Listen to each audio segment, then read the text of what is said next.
실천이 있으면 파괴력이 있다. 실천이 있으면 파괴력이 있다라는 제목으로 하나님 말씀 증거하도록 하겠습니다. 디모데후서 3장 그 앞부분에 보니까 말세의 특징들이 쭉 나오는데 2절부터 뭐 1절에는 고통하는 때가 이른다 이렇게 얘기하면서 2절에 뭐 사랑 나오죠. 자기 사랑하고 돈 사랑하고 그다음에 교만하고 자랑하고 뭐 감사 안 하고, 특별히 3절에 보니까 무정하며, 저는 정 있는 사람이 좋더라고요. 이 무정한 게 말세의 특징이구나.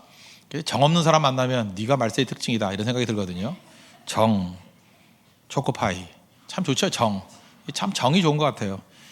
그 다음에 사람이 원통함, 늘 사나워요. 사람이 너무 사나우면 안 되죠. 뭐 이렇게 화가 나도 적당히 화가 나야지 이렇게 너무 사나우면 안 되잖아요. 하여튼 이 3장 1절부터 5절까지 쭉 보면은 그 말세의 특징들이 쭉 설명이 되어 있거든요. 이걸 보면서 느끼는 게 뭐죠? 야, 이런 상황에서 우리가 제대로 살 수 있을까? 지금 여러분 사는 게 쉽지가 않아요. 지금 상황이 이게 마귀가 막 강하게 역사하는 때잖아요. 지금 뭐 기독교가 부흥하는 때라기보다는 마귀가 득세하는 때 아니에요. 그러니까 사회적 환경이라든지 배경 분위기가 좋지 않을 때라고요. 그럼 절망할 겁니까? 아니요. 오히려 기대를 가져야 된다는 것입니다. 소망이 어디에 있느냐? 하나님 말씀에 있다는 거예요. 그래서 3장 전체 구조를 보면은 말세에 이렇게 고통하는 때가 있는데 마지막 구절이 뭐예요? 하나님 말씀이 우리를 살린다는 거예요. 하나님의 말씀이 우리 젊은이들을 이렇게 세울 수 있다는 것입니다. 그래서 언제나 가능성 보고 기대를 해야 돼요. 말씀은 기대가 이루어지게 만든다. 말씀이 있는 곳에 생명이 있다. 이걸 꼭 붙들어야 된다는 것입니다. 그 말씀의 힘이 어떤 식으로 역사를 하느냐? 몇 가지 살피겠는데, 첫째는 핍박 상황에서 우리를 건져낸다는 것입니다. 10절 11절인데 11절을 먼저 보십시오. 박해를 받은가 고난과 또한 안디옥과 이고니온과 루스다에서 당한 일, 그리고 어떠한 박해를 받은 것을 내가 과연 보고 알았거니와 주께서 이 모든 것 가운데서 나를 건지셨도다. 두 가지가 있어요. 엄청난 박해가 있는데 박해가 있는 것과 동시에 하나님께서 우리를 건져 주신다는 것입니다. 이 모든 것 가운데 우리를 건져 주신다. 12절 같은 데 보니까 무릇 경건하게 살고자 하는 자는 핍박을 받으리라 이렇게 말씀이 나오죠. 왜 우리가 이렇게 핍박을 당할까요? 이유가 무엇일까요? 제대로 믿으면 핍박 당한다는 것입니다. 제대로 믿으면 어려움 당한다는 거예요. 여러분 삶 가운데 고난이 없고 핍박이 없다 그러면 잘 안 믿는 거죠. 왜 그러냐면 영혼의 주인이 다르기 때문에 그렇습니다. 예수 믿는다는 게 주인이 바뀌는 거거든요. 하나님이 우리의 주인 되시고, 그죠? 세상의 주인이 아니에요. 그러니까 세상에서는 이 중간지대가 없어요. 여러분 결혼 잘 하셔야 됩니다. 50년을 같이 산 부부도요, 예수님을 믿고 안 믿고가 하늘과 땅 차이예요. 언제 결정이 나냐? 결정적인 순간이 되면은 다르더라고요. 남편의 결정과 아내의 결정이 달라요. 그래서 여러분 결혼하고 난 다음에 두 사람의 믿음이 다르다는 게 얼마나 고통스러운지는 당해본 사람들의 간증을 좀 들어봐야 돼. 근데 그런 간증을 잘 안 하거든요. 창피해서. 근데 자꾸 들어봐야 되는 거죠. 그게 쉽지가 않은 거죠. 쉽게 얘기해서 자기가 신경 쓰는 심사 기준이 달라요.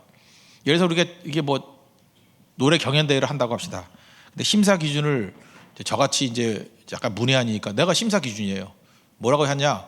나는 무조건 크게 부르는 게 좋아. 심사 기준이 그거예요. 크게 부르는 게 좋아. 그럼 크게 부르는 것이 기준이죠. 또 하나는 뭐냐? 반응이 좋아야 돼. 밑에 있는 사람들이 즐겁게 봐야 되고 막 박수치고 그러면 점수 더 줘. 이게 심사 기준이에요. 그러면 어떻게 노래를 해야지 1등 할 수 있죠? 심사 기준에 맞춰야 돼요. 그죠? 크게 부르고 무슨 행육 같은 거 부르고, 그죠? 뭐 이런 거 큰 소리로 부르고, 또 하나는 반응이 좋도록 재밌게 하든지. 심사 기준이 그거니까. 근데 저속하게 그게 무슨 기준이야 그러면서 장소곡 같은 노래 부르고, 그죠? 그 다음에 뭐 반응은 생각도 안 하고 감미롭게 부른다고 하면서 수준 높게 알아듣지도 못할 노래 부르고, 그러면 그게 기준이 다른 거 아니에요. 그 기준 맞추면은 안 되는 거겠죠. 성경에서 말하는 구원받는 기준이 뭐예요? 예수님의 피라고요. 우리의 공로 아무 소용없고 예수님의 보혈의 피로 씻음받고 예수님의 십자가를 믿을 때만 구원받는다. 그게 심사 기준이거든요. 근데 우린 그래요. 지금도 교회 안에서도 예수님 안 믿는 사람들 있잖아요. 그게 어떻게 기준이냐? 말도 안 된다. 은혜? 그거는 뭐 죄 짓는 사람이나 들고 나오는 얘기고, 우리 공로가 소용없다고, 노력이 소용없다고 기독교를 천박하게 만드는 것이다. 그래서 뭐라 그래요? 노력이다, 공로다, 그 다음에 윤리다, 뭐 기준이 있어야 된다, 뭐 이렇게 들고 나오잖아요. 그건 뭐라 그래요? 자기 생각이에요. 그 세상의 생각이라고. 예수님의 기준을 들어야 되는데 듣지 않고 나가니까 문제가 되는 거죠. 그러니까 핍박 당할 수밖에 없는 거라고요. 왜? 이 기준이 다르기 때문에. 근데 핍박 당하더라도 중요한 게 뭐예요? 주님이 우리를 건져 주신다는 것이에요. 건져 주신다는 건 뭐예요? 우리가 핍박 당한다는 망한다와 동의어가 아니에요. 그냥 우리를 건져 주신다. 최종 승리를 주신다는 것입니다. 그래서 기독교는 어떻게 보면 지금 우리 한국에 한 20년 가까이 귀납법이 들어와가지고 모든 성경 공부를 귀납법적인 성경 공부만 했거든요. 근데 귀납법만 있는 게 아니에요. 하나님 앞에서 우리가 연역적인 사고방식을 갖고 있어야 된다고.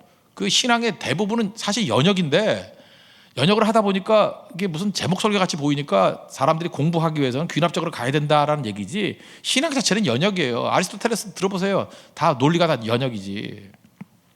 저는 그래서 영화도요, 결론을 아는 것만 봐요. 그래서 뭐 어떤 스포일러라 그러는데 아니에요. 나는 결론 아는 게 좋아요. 그래서 항상 물어요. 주인공이 죽니 안 죽니? 그 주인공 죽는 건 안 봐요. 이게 정신 건강에 도움이 안 돼. 그래서 산다 그러면 봐요. 내가 태극기 휘날려 안 봤어요. 내가 마지막에 죽니 안 죽니? 죽었대. 절대 안 봤어요. 절대. 왜요?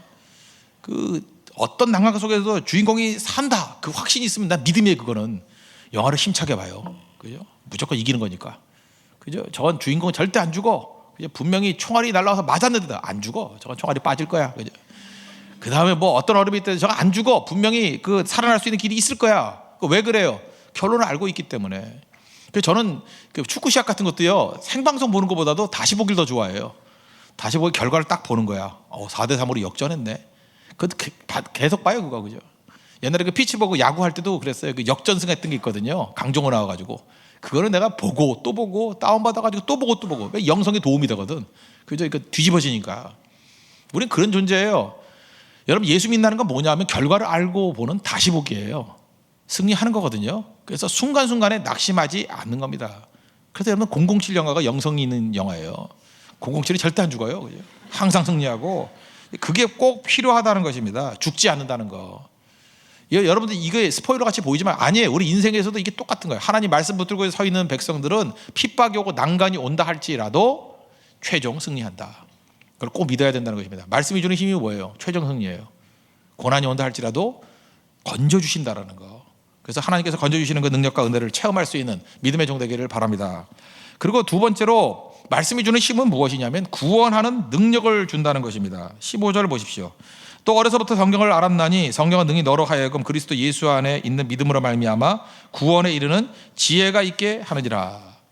그 말씀이 증거되면요, 구원에 이르는 지혜, 구원시키는 파워가 생긴다는 것입니다. 핍박 왜 당해요? 핍박 당하는 이유가 뭐냐 하면 그 복음 전하기 때문에 그래요. 복음 전하기 때문에. 마귀는 복음 전하는 거 진짜 싫어하거든요. 그래서 복음 전할 때 굉장히 많은 핍박이 있다는 것입니다. 근데 우리는 복음 증거하는 거를 너무 세련되게 증거하려고 그러는 경향이 있어요. 그래서 그 전도에 미련한 것 그러는데 우린 전도에 세련된 것을 참 좋아하잖아요. 전도를 좀 세련되게 해야지. 제가 이제 지하철을 타면 뭐 대학교 때도 그렇고, 저 대학교 때 뜨거웠고, 이게 이상한 게 전도사 때 더 뜨거웠던 것 같아요. 전도사 뭐 목사 초년생일 때 참 전도 많이 다녔거든요. 지하철 다니면은 1호선, 2호선 예수 천당, 불신지요, 그렇게 살면 지옥 간다. 막 그런 분들 여기다 뭐 펜발 이렇게 걸고, 옛날에 뭐 최춘원 할아버지도 맨발로 다니고 그런 거 있잖아요. 꽤 많았어요, 그분들. 그때 저는 이런 생각을 했어요. 좀 불쾌했거든요. 아유, 저렇게 하면 안 되지. 그리고 그분들이 보면 좀 창피했어요. 창피해서 내가 눈을 감았어. 뭐 믿는 사람은 좀 창피하더라고. 눈을 감고 이렇게 졸다가 내가 비몽사몽간에 주님의 음성을 들었어. 그때부터 내가 변화가 됐거든요. 주님의 음성이 뭐였냐면은, 주님, 저는 전도해도 저렇게는 안 할래요. 내가 나중에 전도사가 되고 목사가 되면 저거보다는 좀 세련되게 전할래요. 그랬더니 내 마음 가운데 갑자기 팍 이런 마음이 드는 거예요. 하나님의 음성이라 저는 믿고 싶은데 뭐 음성 같지도 않고 느낌이지도 모르죠. 저 사람이 너보다 낫다. 그죠? 너는 전하지 않는데 저 사람은 전하지 않느냐. 그죠? 전하는 게 낫다는 거예요. 전하는 게 훨씬 낫죠. 우리 많은 사람이 그래요. 뭐 저렇게 하면 안 된다. 이 비난 저 비난 하는데 안 하잖아요. 전하는 사람을 통해서 예수 믿고 변화가 되는 거라고요. 그런 의미에서 여러분들이 말씀의 능력이 뭐냐면, 전하면 복음의 크나큰 능력이 나타나고 변화가 돼요. 사람들이 구원받게 된다고. 한번 생각해 보세요. 여러분들 여기서 예수 믿는 사람들 세련되게 전도해서 믿은 사람이 뭐 몇 명이나 돼요? 되게 뭐 먹을 거 준다고 해서 끌려가다가 이렇게 믿게 된 거고, 그렇지 않아요? 빚 받으러 왔다가 믿게 된 거고. 우리 별 사람 다 있어요. 점집에 갔다가 너 예수 믿어야 산다고, 그래서 또 예수 믿게 되고. 별의별 사람이 다 있어요. 별의별 사람이. 정말 예수 믿게 된 동기를 얘기한다 그러면 세련된 사람 하나도 없어요, 여기. 우리 지난번에 한번 통계 조사를 해봤거든요. 그랬더니 뭐 우리가 생각하는 정상적인 방법을 통해서 믿는 사람이 별로 없어요. 길거리에서 증거했던 사람, 그죠? 힘들게 증거했던 사람, 그런 사람을 통해서 변화가 되더라고요. 그래서 그 다음부터 제가 뭐 캠퍼스 나가서 전도도 참 많이 했고 길거리 전도 되게 많이 했어요. 전도지만 주면 버리니까 거기다가 껌 붙였어요. 껌. 한국 사람들은 참 그 예의 발라요. 껌 붙여주면 절대 안 버려요. 보는 데서는 안 버려요. 껌은 살짝 떼고 씹으면서 그거 몇 초 보잖아요. 그래서 큰 글자로 주 예수를 믿으라. 그러면 너와 내 집이 구원을 받으리라. 나중에 껌 갖고 왔는데 이게 사탕 했어요. 사탕 붙여줘가지고 또 양면 테이프로. 근데 그거 뜯어 먹으면서 또 읽고 그러다가 전도된 사람은 굉장히 많아요. 저는 노방전도 약하다고 생각하지 마십시오. 거기에 어마어마한 능력이 있다는 것입니다. 제가 지금도 기억나는데 통영 선교 가가지고 노방전도 할 때 초창기 때 통영 가서 전도할 때 저 뜨거운 물도 맞아봤어요. 제가 갈라 그랬더니 거기 점집이 되게 많았거든요. 점집 들어갈 때마다 전도했어요. 전도했더니 너 누구냐 그러더라고요. 그래서 나 목사인데요 그랬더니 나 보살이다. 그래서 보살하고 싸웠어요. 보살하고. 그래서 기도하고. 근데 갑자기 마음가운데 그러게 있더라고요. 이거 3년 안에 이거 다 없어진다고. 그랬더니 뭐 두고 보자. 없어지면 뭐 네가 먼저 없어진다고 나한테 그러던데. 근데 도로가 확장이 되는 바람에 다 없어져 버렸어. 거기. 난 도로 확장인 거 기도라고 생각해요. 그죠? 기도라고 생각해서 다 없어져 버렸어요. 거기. 그런 일들이 벌어지더라고요. 그래서 막 그때 뜨거운 물도 맞고 진짜 뜨거웠어요. 그때 뭐 맞고 제주도 가면 소금 많이 뿌려요. 그래서 맨날 전도 갔다 오면은 옷에 소금기가 있어가지고 남들이 보면 뭐 바닷물에 빠져가지고 뭐 수영하다 온 줄 알아요. 그죠? 소금 뿌리고 막 그랬어요. 그런 거. 어떤 때 배고픔이 있었고. 제가 울릉도 가서 전도했을 때는 길 잊어버려가지고 배고파가지고 그냥 네 끼 굶고 길 잊어버려가지고 돌아오지 못해가지고 어딘지 몰라가지고 그랬던 적이 있고요. 그 다음에 욕은 뭐 저는 오래 살 거예요. 욕은 무지하게 먹고 그랬다는 거예요. 그래서 지금도 생각하니까 그때 믿었던 사람들이 굉장히 많아요. 지난번에도 제주도에 전도했던 사람들이 뭐 청년이 돼가지고 그때라 그러고 요즘에 길거리에서 많이 만나거든요. 많이 만나는데 다 노방전도 했던 사람들이 믿고 변화된 거예요. 악수하면서 얘기하고 지금은 이게 뭐 방송을 통해서 뭐 이렇게 인터넷을 통해서 더 많이 하겠지만 뭐 이렇게 예배를 통해서 더 많이 하겠지만 그건 잘 기억이 안 나요. 노방전도를 통해서 전도됐던 영혼들이 훨씬 더 가치가 있고 능력이 있었던 것 같아요. 시드니 가면 그 조지 스트릿이라고 있습니다. 거기서 그 조지 스트릿에 그 올드맨인데 그러니까 할아버지 노인이 계세요. 노인이 계시는데 이분이 제너라는 분인데 제너라는 분이 그 40년 넘게 복음 증거했어요. 근데 이분도 우리 예수 전다 불신지역하고 비슷해요. 딱 두 가지 묻는 거예요. 당신 구원받았습니까? 그죠? 구원받았습니까? 또 하나는 뭐냐면 오늘 밤 죽으면 당신 천국 갑니까? 그거만 계속 물었대요. 근데 이 사람 자기가 그 제대로 이렇게 피드백을 받을 때 예수님 영접했다는 사람이 거의 없더래요. 그래서 자기는 열매 없는 열심을 낸 정말 불쌍한 인생이다 이렇게 스스로 생각을 했는데 아니더라는 거예요. 지나놓고 보니까 어떤 목사님이 보니까 영국에서요. 어떤 사람이 설교하고 난 다음에 자기가 간증 좀 하겠다고 그래서 3분 정도 시간을 줬더니 간증을 했대요. 근데 자기가 친척 만나러 시드니에 갔다가 이 조지 스트리트에서 노방전도 듣고 영국에 오자마자 예수님 믿고 회심했다고. 그런 일들. 그 다음에 이 캐직이라는 사경회가 있거든요. 캐직 컨벤션. 캐직 사경회에서 또 선교사들이 몇 명이 일어나가지고 내가 그때 노방전도 시드니 그 조지 스트리트에서 노방전도 그거 믿고 선교사가 됐다고. 15년 전에 25년 전에 캐리비안 베이에서 그 중남미 거기서 모였던 사람들 가운데 많은 사람이 또 그런 얘기를 하고 어떤 사람은 인도를 갔더니 그 목사님이 인도를 갔더니 5천 명 모이는 집회에 사람들이 모여서 막 굉장히 부흥이 일어나더라고요. 근데 인도 내일 떠나는데 그래서 거기 인도하는 목사님한테 그랬대요. 인도에서 인도하는 목사님한테 물었대요. 어떻게 예수 믿게 된 거냐고. 그랬더니 자기가 외교관 자녀였는데 거기 시드니 갔다가 거기 노방전도하는 거 듣고 믿게 됐다고. 인도에까지도. 그죠? 그리고 이게 각처에 미국 조지아에서 예배 드릴 때 보니까 거기도 또 여러 사람이 나와가지고 그때 그 시드니 그죠? 그 조지 스트리트에서 믿고 변화가 되었다고. 그래서 나중에 대충 통계를 해보니까 14만 6천 명, 40년 동안에 14만 6천 명이 변화가 됐대요. 그 사람 했던 일은 뭔지 알아요? 한 자리에서 매일같이 복음 증거한 거예요. 원래 방탕하게 살았는데 예수님의 은혜가 너무 감사해서 아까 오전에 말씀드렸죠. 감사하면 뭐로 가요? 헌신으로 간다고. 감사가 그래서 중요한 거예요. 감사는 받은 걸 받았다고 생각하니까 거기서 헌신으로 가요. 내가 매일같이 10명에게는 전도해야겠다. 매일같이 10명에게 전도했던 거 자기는 느끼기는 열매 없는 열심이라고 생각했다가 아무 열매도 없다고. 그런데 그것이 놀라운 일들. 한 목사님에게 3년 동안 이 기적 같은 이 만남을 통해 가지고 하나님께서 우리에게 보여주시는 것 같아요. 이런 놀라운 일들이 벌어지는 거예요. 말씀 증거하는 거 헛되지 않습니다. 우리가 인도 선교 가서 말씀 증거하는 거 이게 하나님께서 어떻게 사용할지 몰라요. 우리가 매주마다 이렇게 노방전 나는 거 있지 않습니까? 이게 어떻게 사용할지 몰라요. 오늘도 노방전을 통해서 오신 분들이 있습니까? 여기서 훌륭한 목사님이 나올지도 모르고요. 한 시대를 바꾸는 시대의 인물이, 세계적인 인물이 나올 수도 있고, 하나님이 어떻게 사용할지 모른다고. 오늘 그 제너 노인 이분의 그 전도 스토리 한번 우리 영상을 한번 보겠습니다.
A number of years ago, in a Baptist church in Crystal Palace in southern London, the Sunday morning service was closing, and a stranger stood up at the back, raised his hand, he said, "Excuse me, Pastor, can I share a little testimony?" The pastor looked at his watch, he said, "You've got 3 minutes." And this man proceeded.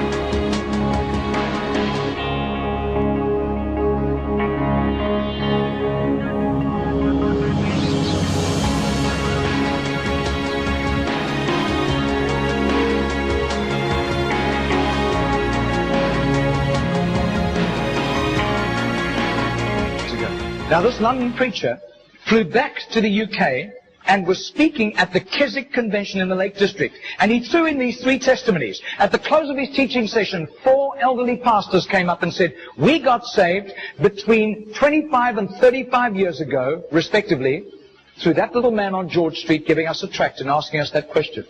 He then flew the following week to a similar Keswick Convention in the Caribbean, to missionaries. And he shared the testimonies. At the close of his teaching session, 3 missionaries came up and said, "We got saved between 15 and 25 years ago, respectively, through that little man's testimony and asking us that same question on George Street in Sydney." Coming back to London, he stopped outside Atlanta, Georgia, to speak at a naval chaplains convention.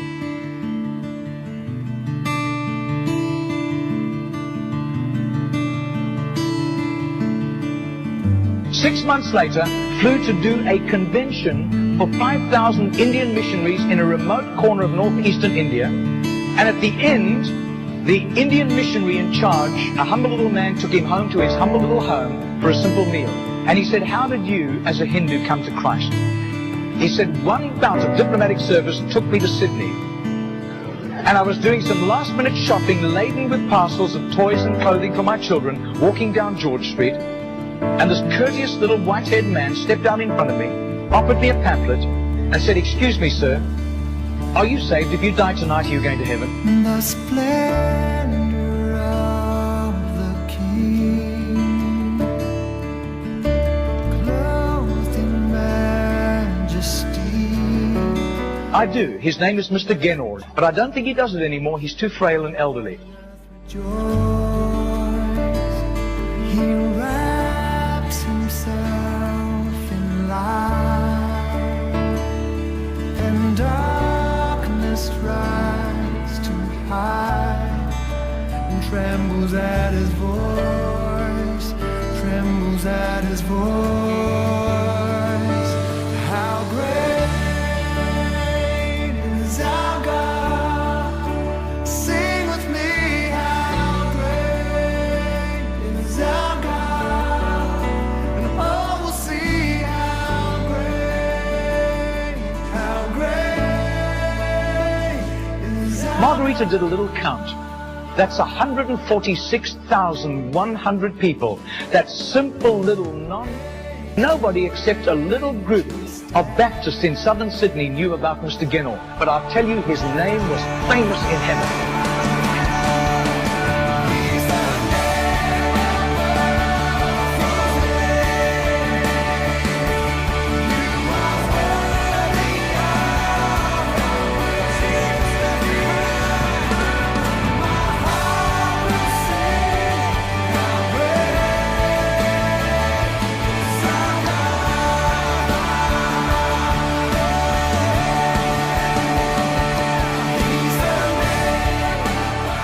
예, 거기까지 보겠습니다. 예, 보십시오. 말씀이 능력이 있다라는 거 아시겠죠? 우리가 볼 때 전도의 미래는 것 같이 보이는 것이 증거될 때 이런 놀라운 일이 벌어진다는 거예요.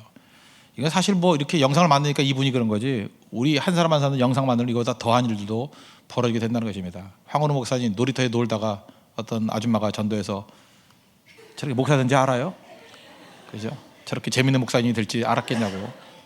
그러니까 이게 놀이터 전도 이거 굉장히 중요한 거라고요. 어디서 무슨 일이 벌어질지 모른다고요. 제발 비판하지 말고요. 뭐 그렇게 하는 거 아니다. 그렇게 해서 되느냐. 세련되게 해야지. 다 좋아요. 다 좋다고. 그러나 안 하는 것보다 나아요. 하면서 얘기합시다. 하면서. 아무것도 안 하면서 얘기하는 건 마귀의 종이라는 거예요. 말씀은 뿌릴 때 능력이 나타난다는 것입니다. 그리고 세 번째로 그죠, 말씀의 능력은 어디에 있느냐? 이 건강해진다는 것입니다. 그러니까 이론과 실천을 겸비한 건강한 신앙이 된다는 거예요. 특별히 17절 보십시오. 이는 하나님의 사람으로 온전하게 하며, 온전하다.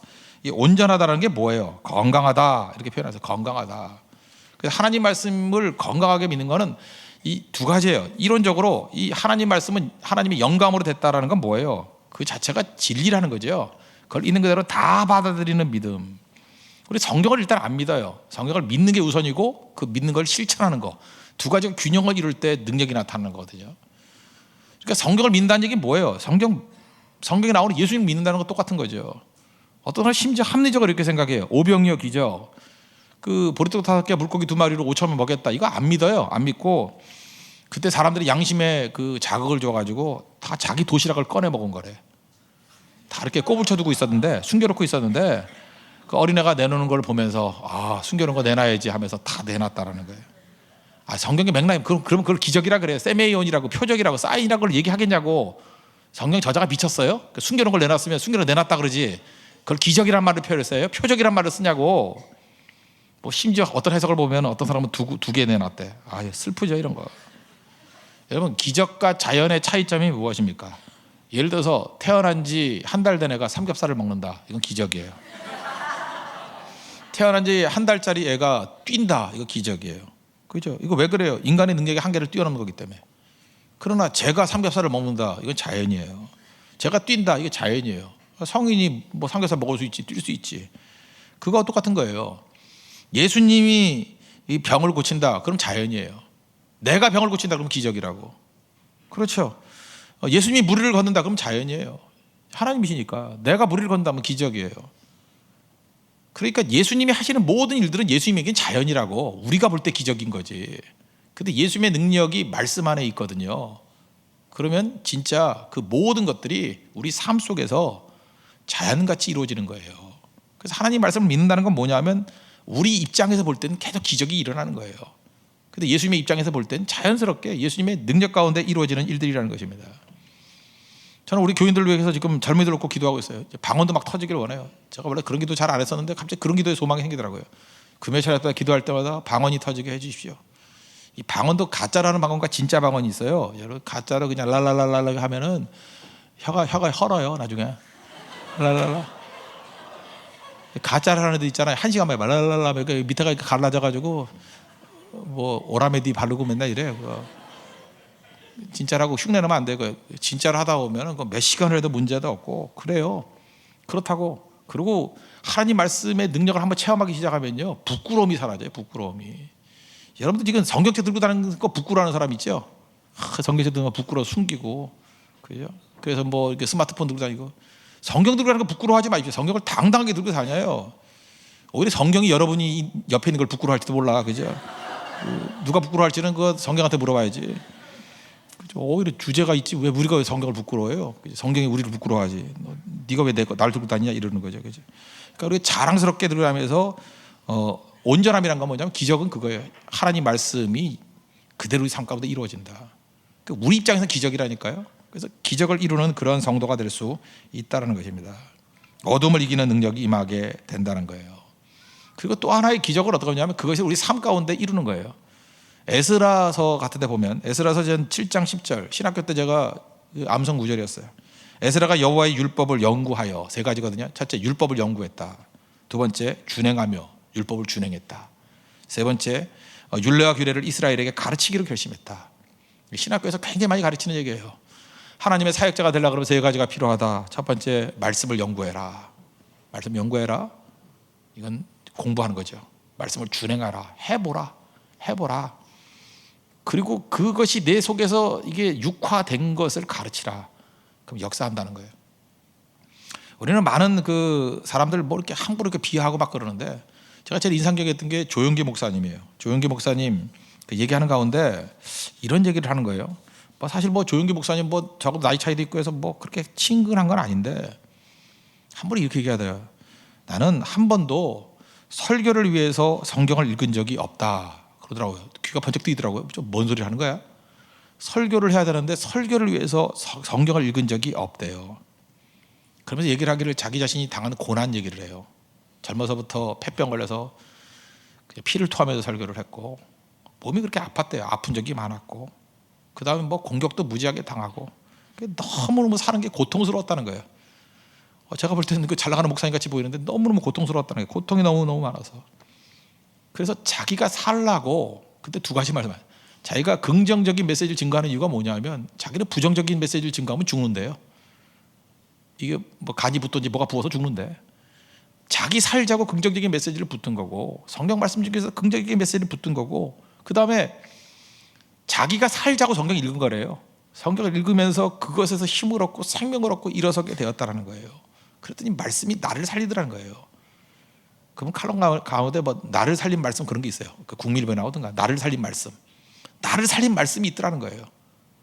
근데 나를 살린 말씀을 가지고 증거했더니 교인들이 다 살아나더라는 거예요. 와, 내가 진짜 망치로 한 대 맞은 것 같았어요.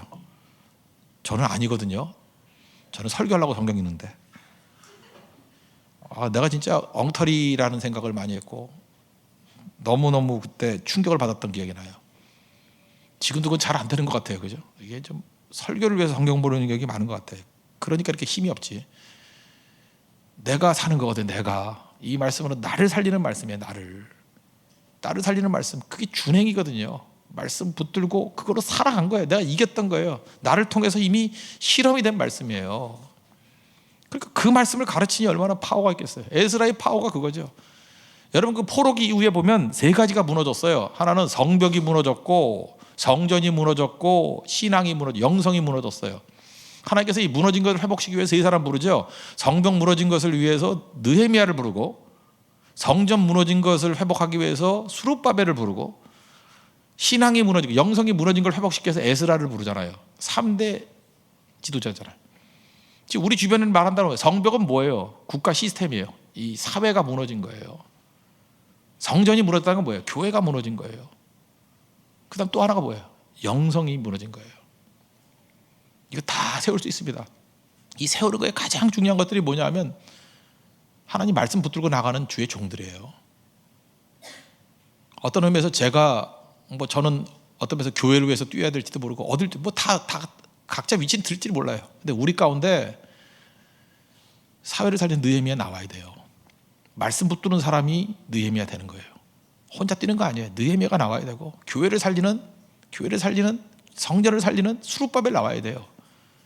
그리고 무엇보다 내면의 영성과 이 스피리추얼리티 이걸 살릴 수 있는 에스라가 나와야 된다고.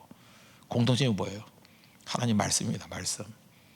말씀 붙들고 나아갈 때 일어서게 된다는 것입니다. 여러분 이론만 가지고는 얼마나 약한지 알아요? 제가 지난 주간에 신영복 씨의 그 감옥으로부터의 사세 그거 읽어봤어요. 그랬더니 거기에 한발걸음이라는 그 챕터가 있어요. 한발걸음. 이론과 실천의 결합 이런 부제예요. 자기가 이제 감옥에 이제 무기수잖아요. 무기수는 소망이 없잖아요. 그러니까 심심하니까 책을 읽는 거예요. 근데 무기수가 감옥에서 책을 읽을 때는 일단 실천을 할 데가 없잖아. 그러니까 읽기만 하잖아요. 감옥에서 실천 없는 독서와 우리가 똑같죠. 실천 안 하고 책만 읽는 거. 목사도 마찬가지고 성도도 마찬가지고 실천할 생각을 안 하고 그냥 맨날 기도에 관한 좋은 책 없어요. 기도 읽고. 이제 뭐 선교에 관한 좋은 책 없어요. 선교 읽고. 선교도 안 해. 심지어 어떤 전도사님 뭐 이런 거 조사해 간다 그러더라고. 뭐 개척교회에 관해서 뭐 연구한대요. 그래서 내가 그 소리 그랬어요. 개척도 안 하면서 무슨 연구만 하냐고. 연구만 맨날 해면 뭐 할 거예요? 이제 연구되는 거지. 연구만 해서 뭐 할 거야 그거. 공부를 했으면은 실천을 해야 될 거 아니에요. 실천하지 않는 게 무슨 의미가 있냐고. 신영복 씨가 무기수로 감옥에 있으니까 실천 없는 독서가 얼마나 연약한지를 알게 되겠더라고요. 그래서 실천 없는 독서 그거를 외발걸음이라는 거. 깽깽이 한 발 걸음. 그래서 실험을 해봤다는 거예요. 70 노인은 잘 못 듣잖아요. 그리고 건장한 20대 그것도 조폭 하다가 오네. 얼마나 건강하겠어요. 한 발로 묶어버려서 한 발로 뛰고 100m 경기시켰어요. 누가 이겼을 것 같아요? 노인이 압도적으로 이겼대요. 노인이 두 발로 뛰는 노인이 20대 조폭 출신의 깽깽이 한 발로 뛰는 애한테 이기더래요. 한번 해볼까요? 여기서 달리기 제일 잘하는 사람 누구야? 나오라고. 누가 제일 잘해요? 은옥이가 제일 잘하나? 뭐 자기 잘 뛴다고 뭐 굉장히 자랑하던데 저거 한 발을 묶어버리고 깽깽이로 뛰어봐. 내가 뒷짐지고 뛰어도 이겨요. 한 발과 두 발의 차이가 그렇게 어마어마하더라는 거예요. 그러니까 우리 다 지금 외발쟁이들 만든 거예요. 실천 없는 독서, 실천 없는 말씀. 그러니까 힘을 잃은 거야, 힘을. 그래서 자기 감옥에 있으니까 실천이 없으니까 실천이 없는 독서가 얼마나 무익한지를 자기 뼈저리게 되겠다는 거예요, 무기수로서. 그래서 실천을 어떻게 해야 되느냐? 거기서 할 게 없으니까. 그래서 두 가지 방법을 쓴 거예요. 남의 이야기를 들은 거예요. 간접적인 실천. 그 교도소에 오기 전에 있었던 일들 있잖아요. 그거를 독서하면서 그 실천하고 연결시키는 거예요. 그냥 과거지만 그걸 자기 목발이라고 생각하는 거예요. 목발로 이렇게 적용을 시킨다는 거예요. 그렇게 적용시켰더니 이게 살아남더라는 거예요. 그래서 감옥으로 들어온 사색의 내용들이 목발 메시지, 실천 없는 그런 남의 실천에 대입을 시켜서 나오는 생명력. 그런데 피노키오 같이 되라는 거예요. 목발이 생명을 갖기 시작하더라는 거예요. 나무가 살이 붙기 시작하더라는 거예요. 뼈가 움직이기 시작하고 힘줄이 생기기 시작하더라는 거예요. 그러니까 우리 크리스찬들이 이게 얼마나 강력한 거예요. 우리가 지금 감옥에 있어요? 얼마든지 실천할 수 있잖아요. 여러분 듣기만 하면 아무 능력 없습니다. 들은 거 부딪혀서 실천하라고 생각해 봐요. 폭발해요. 그게 온전함이에요. 온전한 신앙 돼야 되잖아요. 한 가지 예를 더 드는데 감옥에 그 노인 목수 죄인이 하나 있더래요. 근데 이 사람 이름이 문도둑이래요. 그러니까 그 길도자에 얻을 득자 도를 얻다. 문도득. 그래서 이 노인이 그러더라는 거예요. 그 부모님이 이름을 이렇게 지어가지고 도둑놈 됐다고. 발음 비슷하잖아요. 근데 이 사람이 왕년에 목수였어요. 목수란 건 뭐예요? 나무로 집을 제대로 짓는, 한옥을 제대로 짓는 사람이었다는 거예요. 그래서 앉아가지고 이 얘기 저기 하면서 꼬챙이로 땅바닥에 그림을 그리는데 여기서 깨우침이 있더라는 거예요. 이 사람은 진짜 해본 사람이죠. 일한 사람이죠. 집을 그리는데 주춧돌부터 그리더라는 거예요. 집을 그리는데 집 짓는 순서대로 그리더래요. 주춧돌 그리고 바닥 그리고 기둥 세우고 맨 마지막에 지붕을 그리더래요. 그 사람은 해본 사람이에요. 실천한 사람이에요. 프락시스가 있는 사람이에요. 해본 사람은요 그리는 순서가 다르대요. 자기는 책으로 배운 사람이래요. 그래서 여러분 집 그리라 그러면 안 지어본 사람은 지붕부터 그린대요. 지붕 그려놓고 알죠? 세모 해놓고 세모 쭉쭉쭉 하고 짝짝 기둥 짓고 맨 밑바닥 마지막에 그리죠. 이거는 책상에서 놀던 애들이에요. 그때 얼마나 그게 무익한지를 깨닫게 되더라. 오늘 성경 말씀이 진리라는 거, 이 말씀 하나님 말씀이 있는 그대로 이루어진다는 것을 믿는 마음. 또 하나가 뭐예요? 그 말씀 듣고 부딪히는 거예요. 그때 온전함이 있다는 거예요. 여러분 성교 그 개념적으로 뭐 나 다 가봤어, 알았어, 뭐 누가 했어, 그거 아닙니다. 말씀 하나 붙들고 한번 부딪혀봐요. 그죠? 힘들 때도 말씀 부딪히고 한번 관계 속에 들어가 봐요. 쉽지 않아. 눈물 나는 일이에요. 힘든 일이에요. 왜 초대교회에 이렇게 바울의 사역 가운데 이렇게 어마어마한 능력들이 나타나는지 아십니까? 그는 하나님 말씀이 진리임을 붙들었어요. 그리고 그 말씀 붙들고 부딪히잖아요. 예수님이 십자가 능력인 거 몰랐어요? 다 알고 있었어요. 빌립보에 들어가서 귀신 고쳐내고요, 부딪히고 감옥에 들어가니까 거기서 폭발이 일어나잖아요. 그 말씀 붙들고 데살로니가에 들어갔잖아요. 거기서 핍박당하면서 폭발이 일어나잖아요. 그 말씀 붙들고 고린도에 들어갔어요. 고린도에서 폭발이 일어나잖아요. 이게 실천이에요. 실천. 이론과 실천의 양발신학. 여러분 삶 가운데 이런 능력이 있기를 바랍니다. 그러면 역사하게 된다는 거예요. 이 시대에 젊은이들 어떻게 보면 불쌍할 수 있습니다. 이유가 뭐냐? 살지는 못하고 만날 이론도 몰라요. 지금 뭐 이론도 무너지고 삶도 무너지고 어쩌려 그래요. 이제 살 수 있는 유일한 길, 이 말세의 많은 특징들, 여기 살 수 있는 유일한 길, 말씀이 흐르면 삽니다. 예수님의 피가 흐르면 삽니다. 그걸 붙들고 온전함을 입으십시오. 온전함. 핍박이 있더라도 주님 우리 건져주세요. 우린 넘어지지 않아요. 우리 007이에요. 영적 007이라고.